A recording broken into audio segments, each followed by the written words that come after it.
বাংলাদেশে পট পরিবর্তনের পর থেকে ঢাকা দিল্লি সম্পর্কে টানাপোড়েন চলে আসছে।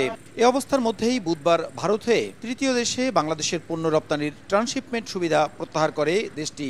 এর ফলে ভারতের বিমানবন্দর ও বন্দরগুলো ব্যবহার করে কিছু রপ্তানি করতে পারবে না বাংলাদেশ।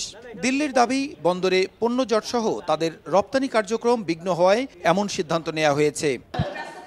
বৃহস্পতিবার সচিবালয়ে বিষয়টি নিয়ে কথা বলেন বাণিজ্য উপদেষ্টা।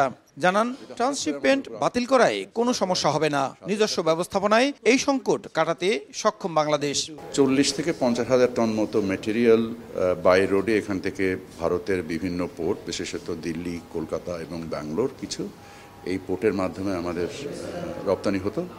আমরা আশা করি যে এই ম্যাটেরিয়ালটা আমরা নিজেরাই ক্যারি করার সক্ষমতা বৃদ্ধির মাধ্যমে আমাদের এই সমস্যা অতি দ্রুত সমাধান করব। এদিকে ট্রাম্প প্রশাসনের আরোপিত বাড়তি শুল্ক 3 মাসের জন্য স্থগিত করায় সরকারের উচ্চ পর্যায়ে আলোচনার মাধ্যমে বাণিজ্য ঘাটতি কমানোর সিদ্ধান্তের কথাও জানান উপদেষ্টা।